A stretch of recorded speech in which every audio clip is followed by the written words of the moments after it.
It's great to have you with us today, Jen. My pleasure. Yeah. Thank you. I want to start us off with a question about your exchange program with Cultural Vistas. Mhm. So, all of us in this call completed one of the many programs offered by Cultural Vistas. And we certainly have applied for similar reasons to gain experience, learn a new skill, or build international friendships. But the impact of an exchange is unique to each person. Can you recall a moment during your exchange that had a particular lasting impact on you professionally or personally? Yeah, many actually. I mean, so we were the last cohort to be on the Alpha Fellowship in Moscow, which was cut short because of the invasion of Ukraine by Russia. And it was a very intense time to be in Moscow. Mm. And to be there with the Alpha Fellowship was, to have all that support and kind of backup and training and preparation was really necessary and made being in Moscow and in Russia possible. So the things that really stuck with me actually were when I left Moscow. I'm not much of a city person, and I really like to get around the country and talk to people. And I took myself off to Murmansk at one point and just walked around talking to people about what it was like to live so far up in the Arctic Circle. Yeah. We also had an extraordinary trip to Altai, which sadly was actually on the same day as the invasion, so that was when the trip was cut short. But to be in those kind of places and talk to people with the group that you've been spending time with and bonding with was just extraordinary, and I'll never forget any of those moments. I can imagine its impact. So, if you look back at this and other experience you gained while you were at an exchange program, how do you think they've influenced your view of the world and your future career path in journalism? And how do you think this exchange experience influenced the way you see and tell stories? For sure, it had a huge impact on me as a journalist. I'd always wanted to be a foreign correspondent, always, since I learnt Russian in high school. And it's a very difficult job to get into, industry to get into, if you come from quite a poor background, if you're low income, because so much of it depends on, as people say, oh, I just went there. You say, but Yeah. how did you just go there? Because you need so much money to do this. So Mhm. yeah, exchange programs like this. I'd been in Leipzig on a slightly similar thing a few years before that, for journalists, and it was just that chance to actually be there, not for a few days, but for months at a time, and really start to live like you're a local. I think that necessarily changes your worldview, doesn't it? It changes you as a person. And one of my favorite things is to feel like my perspective has shifted, and particularly to learn that I'm wrong about something. This is really good when you really feel yourself like changing and developing a bit. Being able to admit like, oh, that was a sort of unexamined prejudice or notion that I had about people or about a country that I now understand was wrong, not because someone, lectured me about it, but because of just hanging out with people. Kitchen table conversations are always the best, I think, and particularly in Eastern Europe, there tends to be a lot of kitchen table conversations. Um, so it absolutely affected my career hugely. The opportunity to be there and the way that I tell stories. I mean, I just thought I was so.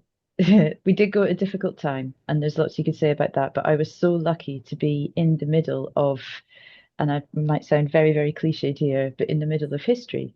Yeah. When I left Moscow, I went on to Romania to cover the crisis and into Ukraine, and that's what I wanted to be doing. I wanted to be in the middle of the story, and sort of inadvertently, I was. That's impressive. I can very much relate to that. I mean, you were in Leipzig. I was born in Leipzig before Yeah, the wall yeah. came down. So it's the immersion when you're in an exchange program, when you're in a different country, when you get different views. Um, appreciate all of that. Uh, and I love that because at its core, Cultural Vistas is about fostering international understanding.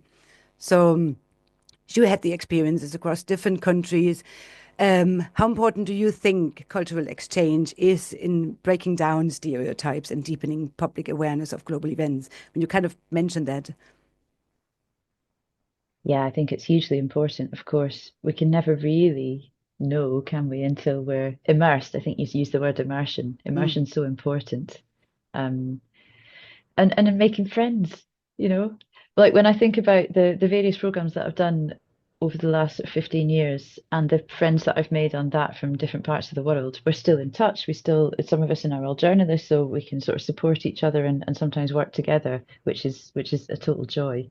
But I think particularly for journalists, to be able to tell people back home what's happening with their own frames of reference. So, for instance, when I was writing a lot about Ukraine, I wanted to really break down some stereotypes and make people relate to this place because all they could imagine was this kind of war-torn, grey, post-Soviet, terrible Yeah. place. And of course, Ukraine is not that. It's extraordinarily diverse, and beautiful landscapes and a very large number of people still living there.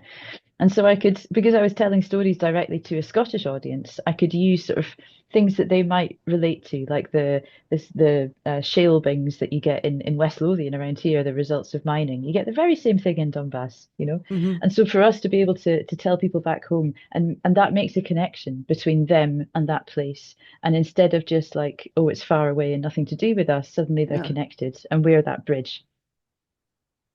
that is beautiful. I mean, beautiful summarized. It is most often about the connection. It's about the human being, and we're all social animals, aren't we?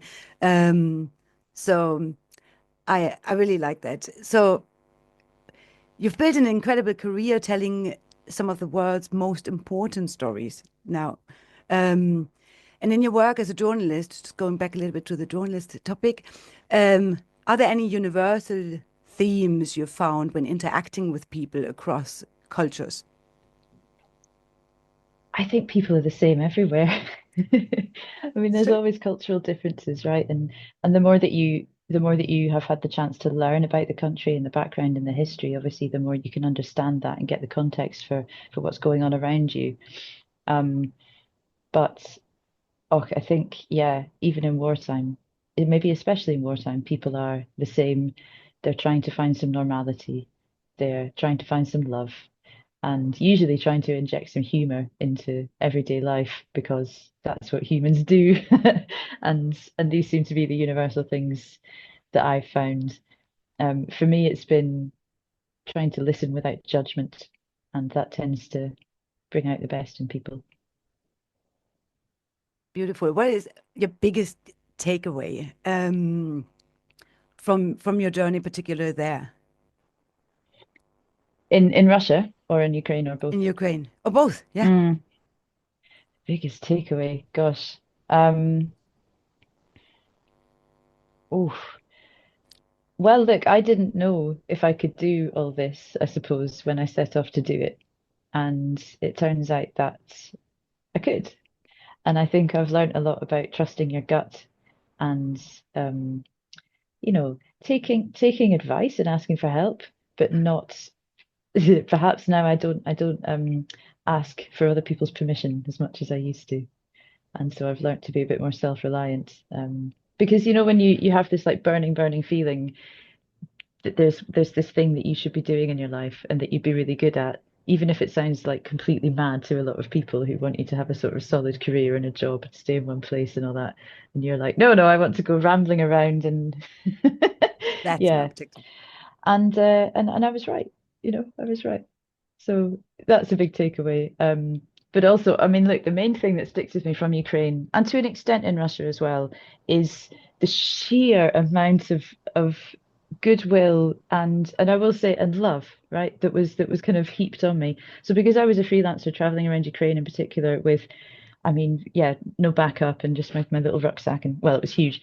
It was Ukrainian friends and people that I'd meet, volunteers in Romania, volunteers in Ukraine who really helped me get around and looked out for me.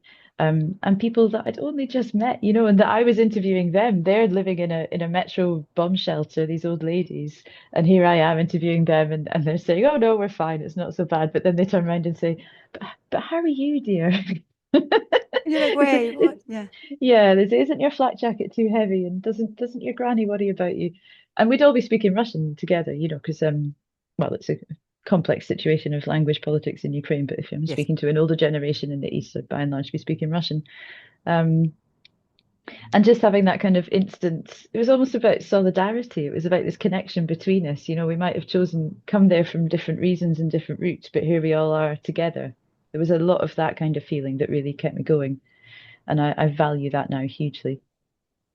Oh yeah, I mean, you mentioned you've grown. It humbles you. It's the connection. People love to help. You do have to ask. Yeah. And I think that's really a common denominator across all the experiences. So, do have a couple more questions to you, Hmm. and I could obviously go on forever because I think it's an absolutely exciting story you have to share. Um, so, the international exchange community is often described as a lifelong network, and here we are, right? Tell us about your view. How have the relationships you build during your exchange program or afterwards affected your journey? And how have you supported others in this community? So it's kind of like you made the connections. Now where we're at. Well, I was just thinking about this because I'm so obviously on the program that I was on in Moscow, we had quite a few people from the States, and I've never been to the States, and I am now going on a book tour in a couple of weeks, which is, I mean, beyond Exciting. daunting and very exciting. And I mean, the first person that I think I'll see is someone from the Moscow program I was on in New York. Is Fantastic. going to show me around, and just be sort, a friendly face. It'll be so nice to have that. And then I go on to Boston, and the first talk that I'm doing in Boston is going to be with Bennett Murray, who was on the program with me, and he also went on to report from Ukraine, and Beautiful. we would sometimes work together and support each other. Um, yeah, I mean, I think the journalistic community is particularly close knit, and particularly among freelancers, there's a lot of working together and supporting each other because you have to. I mean, we really need each other actually.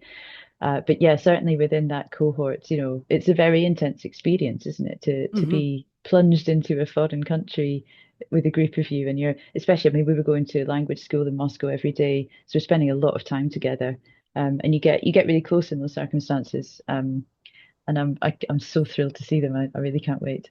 I imagine that's a big bond. Yeah. Yeah. Hmm.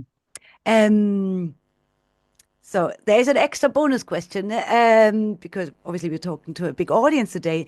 So many in our alumni community are globally minded and passionate about storytelling. So for those considering a career in journalism and international reporting, what's the one lesson you wish you had known when you started?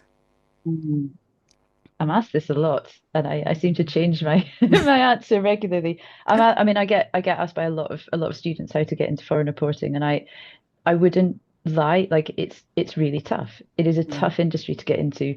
Um, the whole thing is to have a niche, right? To have your expertise, your language skills are probably the most important thing, which is why things like the Alpha Fellowship and these exchanges, the language element of that is absolutely crucial. If you want to be a reporter and you have the background knowledge, the context about the country, you've been studying the history, for instance, and you have the language, then you're really like two-thirds of the way there, I'd say. And then there's that question of just being there that people say. And mm.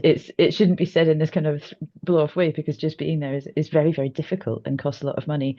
Um, so I mean I applied for so many things for all of my 20s, just trying to get to where I wanted to be. And it was a long slog. I would also say it's a very long slog, but if you absolutely love it and that's exactly what you should be doing, you will get there. As you did. Yeah. Yeah, best example. Yeah. So I have one last question before we wrap up. What brings you the most joy in the work you do? And I can definitely tell that you do have a lot of joy in the work you do. Is it the people? Is it the stories? Is it the places or something unexpected or all of it? What is it? So apparently my book is full of food and dancing and kids and dogs that I met in Ukraine. So there's actually an awful lot of joy for a book about war. There's a lot of joy in it. So yeah, man, it's the newness. It's the newness of things that absolutely keep me going and set me alight. And that includes all those things, particularly dogs. Actually, I love meeting dogs and kids. And finding joy in situations where other people might not. Finding beauty as well, I think, is really important to me. Um, and just honestly, I know it sounds cheesy, but when I stop and think, like, I can't believe I get to be here right now. Do you know, Odessa, April 22. I cannot believe I get to be here. That's sheer joy. I imagine that's impressive and it's so special. It is something, some memories you create, no one ever can take away from you. Um, Time is unfortunately up for now. So thank you so much for giving a glimpse Thank you. of your experience. I'd love to extend the conversation with you today, but we'll leave it here for now. And No, it's really nice to be able to talk to everyone. Thank you. yeah, good luck on your book tour. Thanks. And with that, over to Miss.